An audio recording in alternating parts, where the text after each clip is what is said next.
Oh, hey, you know that game you wanted me to run? The Cypher game? Yeah, it's like this anything goes game where you can just pick a genre and play. I'm really excited to start. Well, it's not a game. That's literally a rule book you're holding. Oh yeah, it has rules, but it's more like a framework. Um, so it's a bunch of tools you can use to make your own tabletop role-playing game. Wanting to play Cypher is like wanting to play Unity or Unreal Engine. It's not a thing. We have to build it first. Huh. Well, okay. Well, get to building. We want to play. Welcome to the Dead Unicorn, the tabletop role-playing game club. My name is Corey, and I've got to say that I've seen a few of these universal tabletop role-playing games in my time. Most of them have these complex point-buy systems that you can gimmick your way into being just massively overpowered right out of the gate. You know, as long as you put a whole bunch of disadvantages on your character, like making them an unmoving invalid that can only fire their power once per hour. Monty Cook's Cypher system rulebook, while a universal system, is not that. And while you can technically run a game straight out of the book, it's not recommended. This game here is for the tinkerer, the creator, the person who really wants to make their own unique world. It does this by setting up the book to be more friendly to a game maker and world builder than to a player. It lists special abilities a la carte rather than with its associated class or type. It has extensive guides for building and creating your own rules, special abilities, classes, whatever you need. The rules have a simple enough base that additional rules you might need for use in your own setting are easy to implement. In fact, there's an entire section of genres and suggested additional rules a narrator might want to implement to give a more immersive game feel. It's extremely effective for a narrator to make a list of what they want and what they don't want for their game, and add in their own special flair. And you can see this more in titles coming out for the system that Monty Cook didn't write, like Diamond Throne and Tidal Blades. And yes, as this system becomes more popular, you're going to see more game makers using it. Cypher system even has its own version of an open gaming license, so even you at home can make your own and put it online to make them dollar bills, y'all. There are genres in Cypher system that do better than others. It excels at action and adventure, but it isn't as strong with political drama or romance. Not that a bit of tweaking with the rules couldn't fix that, but know that out of the box, it's not going to make the strongest political simulator. So this is all well and good for the narrator, but what about the players? Are they going to have fun in this game? Well, that depends. The system mechanics are just super solid. They use an endurance-based point system. Every challenge they face will have a level, 0 to 10. But really, their target number is 3 times that. So a level 3 challenge will need a 9 or more on a d20. Yeah, a d20 is what you'll need for this game.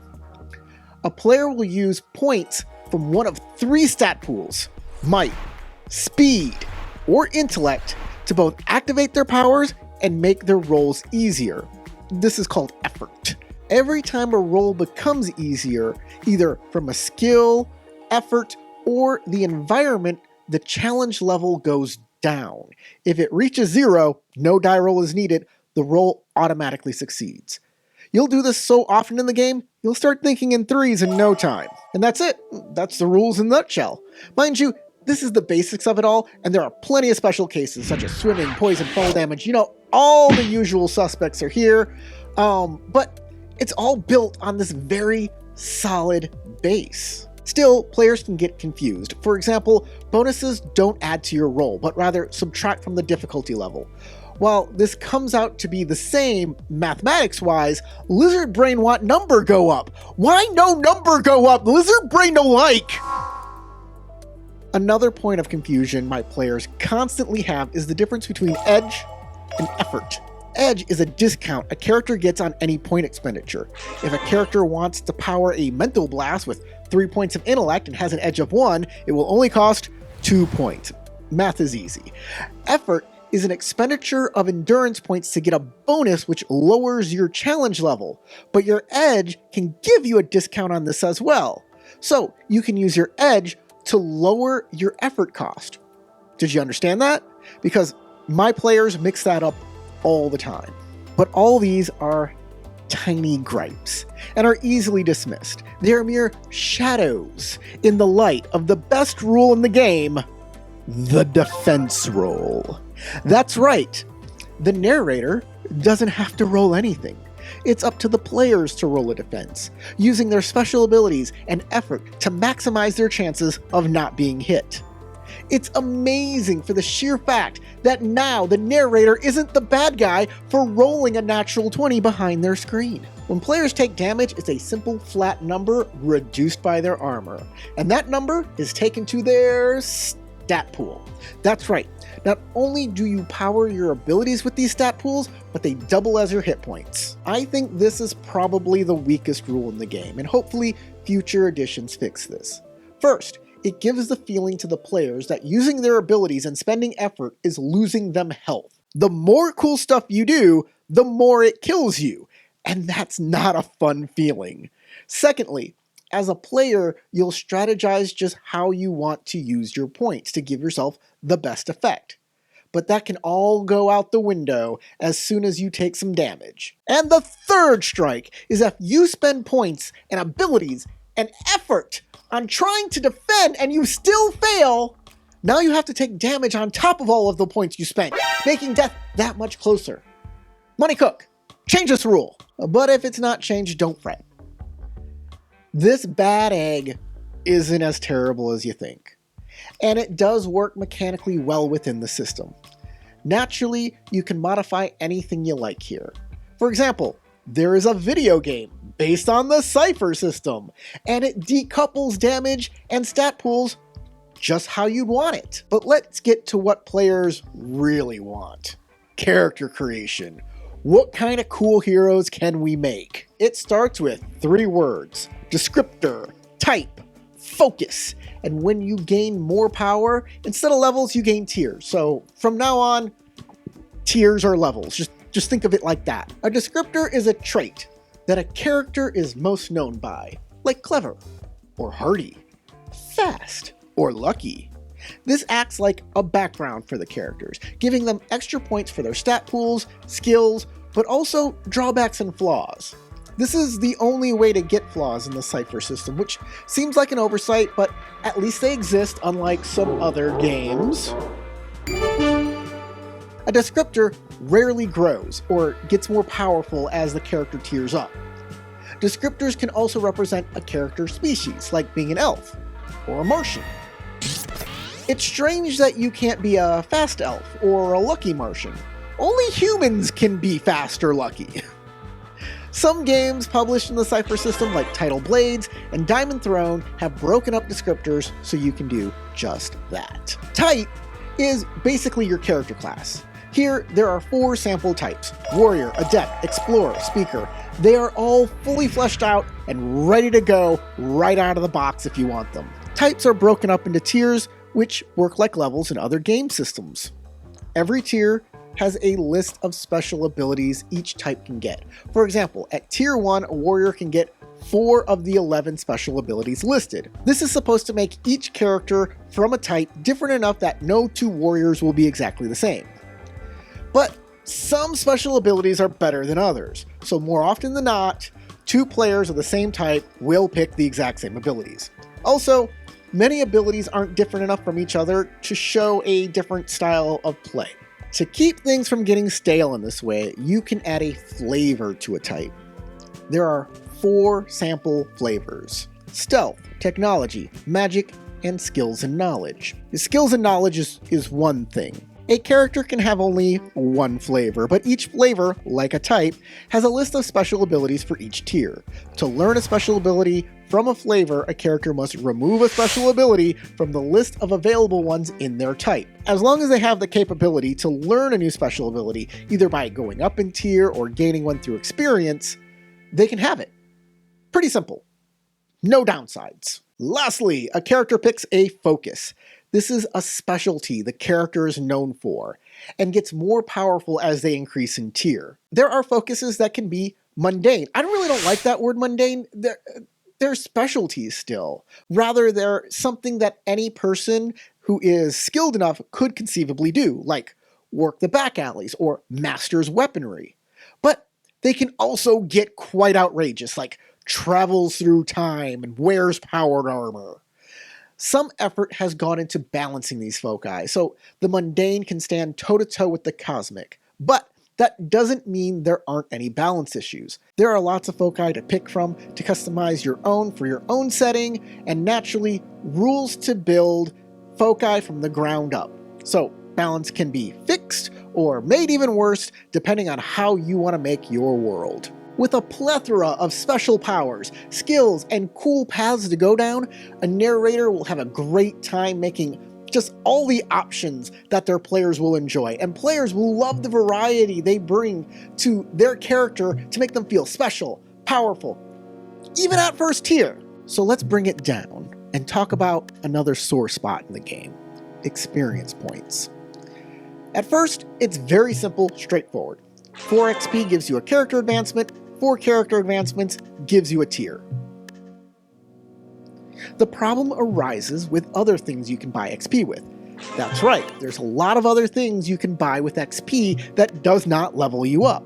For example, you can spend a few XP on a cool artifact or weapon, which is nice, or a skill that will only work for the current story arc. There's a whole slew of things you can get that don't advance your character, but there is one that is simply egregious, and that is spending XP on re-rolling failed dice rolls. That's right, if you fail a roll that's critical in your character's story, you can fall more behind the rest of the group by spending that XP until you re-roll that roll until you succeed. That's such a messed up punishment. Now, the Cypher system book goes out of its way to say that tiers don't matter and falling behind other team members isn't a big deal. But my players feel that gap in power every time, and it really feels terrible to be left behind just because a die rolls poorly, a result that's out of your control. The book does give a way to offset this by giving out XP to players for GM intrusions. GM intrusions are complications the narrator can add to the game. But I find this a poor band-aid at best. In my games, I simply give out character advancements in milestone achievements, so everyone levels at the exact same time, and people can use XP exclusively for those special benefits and dice rerolls. It works out as a better time for everyone. No one feels bad about spending a point that doesn't advance your character to reroll a die. With that all behind us, let's talk about the game system's namesake, ciphers. Ciphers are a special kind of one-use item that gives an extraordinary benefit to the character. These can take the form of a special piece of technology or magical potions or other types of magics and gadgets, but there can also be subtle ciphers which need no equipment, like a blessing from the god that only works one time, or an inspiration that can be used at a pivotal time. In theory, I love ciphers. They can give every encounter or puzzle a different solution, as characters should always have a suite of rotating powers. In practice, it might not work out that way. Players will often forget to use ciphers, especially if their cipher has an esoteric use, like wall climbing, which doesn't always work in every situation. These more esoteric ciphers, rather than ciphers that work in every situation, can take up precious space, as characters can only carry a limited amount of them. Then comes the fact that with a rotating suite of powers, you have to constantly be writing new abilities and erasing old ones from your character sheet. Abilities that can be quite complicated to use and thus have a lot of text to write down. Of course, Cypher has a deck of cards to stand in for this, and I hope none of your players walk away with your cards losing them forever. Still, in this day of VTTs, you can have your Cypher in a list or a compendium ready to just drag and drop onto any character sheet, making the online experience of this game better than the one sitting around the table with a physical character sheet. But when ciphers work, whoa Nelly, they really shake up the game. Things can get crazy. I remember in one game, a character had a black hole grenade, and when they couldn't defeat a mini-boss, they used it, reducing it to a singularity, but they misjudged the throw, and a teammate was caught in the blast with it. That poor guy. Finally, I want to talk about NPCs. Here, NPCs work like any other challenge. They have a challenge level, and to hit them or defend against them, the PC need only beat their level on any die roll. Yep, NPCs are that easy. To make things even easier, they do damage equal to their level, and have health equal to 3 times their level. So an NPC can be reduced down to their level quickly, so you can create them on the fly in a snap. But you can also customize your NPC, tweaking their health and armor. You can make defending against them harder than attacking them. You can give them crazy effects like an area effect attack or telepathy, anything you want, because just like all the other rules, it has a strong base that you can build from. I could go on and on talking about the many other rules and features of the Cypher system that make it great, from character stories to artifacts to the special rules for every genre. Yes, there is a natural 20 crit in the game. If you roll a natural 20, you do amazing things. The genre section is amazing. There are companion books for each of them that go into even deeper detail so you can get your game feel just right. But if I go on, this video could be well over an hour. So let's end things here. The bottom line is, if you're a creative that needs an outlet for your own creation, Cypher system is a strong contender with a robust set of rules and few drawbacks. An easy choice for me to recommend, A-tier game. Now I need something from you. Remember to like the video and subscribe. If you want more tabletop RPG reviews, please comment with this emoji. And if you want more Cypher-related content, comment with this emoji. And if you want both, you can comment with both emojis. Or leave whatever comment you like down below. I'll read them, I promise. I'm a small channel, I can read all the comments. You can join the Dead Unicorn by signing up to our Patreon and Discord, but I just hope you have fun playing your own game. So please, go roll some dice.